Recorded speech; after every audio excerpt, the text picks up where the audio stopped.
मोदी की एआई से बनाई गई मॉफ्ड वीडियोस का मामला अब मेटा हेड की एफआईआर तक पहुंच गया है। मामले की शुरुआत हुई कॉकरोच जनता पार्टी के जंतर मंतर प्रोटेस्ट से। इस प्रोटेस्ट के दौरान पीएम मोदी की एआई वीडियो सोशल मीडिया पर खूब वायरल हुए थे। इन्हीं वीडियोस के खिलाफ हैदराबाद साइबर क्राइम पुलिस ने मेटा इंडिया के हेड अरुण श्रीनिवास और कुछ सोशल मीडिया यूजर्स के खिलाफ एफआईआर दर्ज की है। ये शिकायतें एस अरविंद रेड्डी जो 29 साल के बिजनेसमैन हैं और टी साई किरण गौड़ जो तेलंगाना बीजेपी के कार्यकर्ता हैं, उन्होंने दर्ज करवाई है।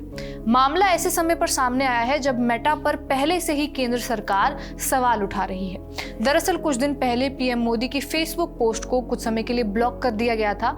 तब भी केंद्र सरकार ने मेटा से इसका जवाब मांगा था और अब पीएम की मॉफ्ड वीडियोस पर मेटा पर सवाल उठ रहे हैं। हैदराबाद साइबर क्राइम पुलिस के मुताबिक ये वीडियो मेटा के प्लेटफॉर्म जैसे कि फेसबुक और इंस्टाग्राम्स पर शेयर किए गए। जांच करने वाले अधिकारियों को शक ये है कि इन वीडियोस से लोगों को गुमराह किया जा सकता है।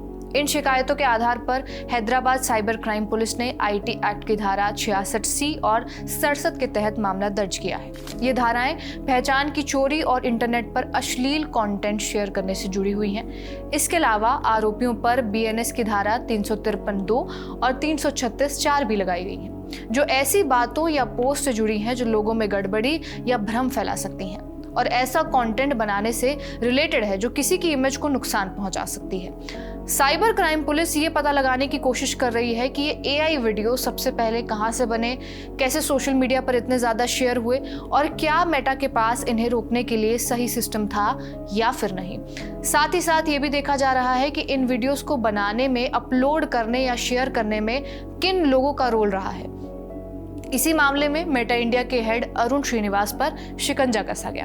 अरुण पिछले साल भारत के लिए मेटा के हेड बने थे और देश में मेटा की पूरी स्ट्रैटेजी और कामकाज की जिम्मेदारी संभालते हैं। उन्होंने सितंबर 2020 में मेटा ज्वाइन किया था, जहां शुरुआत में वो इंडिया के लिए ग्लोबल बिजनेस ग्रुप को संभाल रहे थे। सितंबर 2022 में उन्हें प्रमोशन देकर इंडिया में एड्स बिजनेस का डायरेक्टर और हेड बना दिया गया।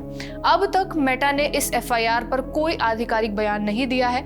हालांकि इंडिया टुडे की रिपोर्ट के मुताबिक मेटा का एक प्रतिनिधि जांच एजेंसियों के सामने पेश हुआ, जिसने कंपनी के कंटेंट मॉडरेशन और नियमों के पालन से जुड़े सिस्टम के बारे में जानकारी दी।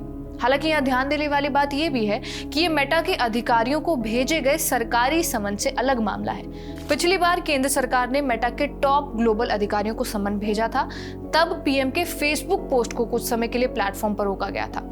मेटा का कहना यह था उस पोस्ट पर कि इस पोस्ट का हटना उनके एआई सिस्टम में आई तकनीकी गड़बड़ी की वजह से हुआ है, लेकिन सरकार इस जवाब से संतुष्ट नहीं है। आईटी सचिव एस कृष्णन ने इस एक्सप्लेनेशन के बाद कहा कि मेटा ने माफी मांगी और माना कि उनसे गलती हुई है। ये अच्छी बात है, लेकिन उनका दिया गया कारण सही या पूरा नहीं है।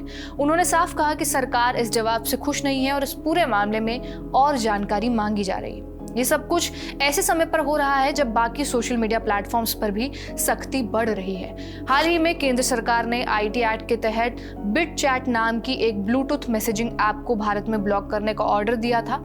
इस ऐप का इस्तेमाल दिल्ली में सीजेपी प्रदर्शन के दौरान इंटरनेट बंद होने के बावजूद बातचीत करने के लिए किया जा रहा था।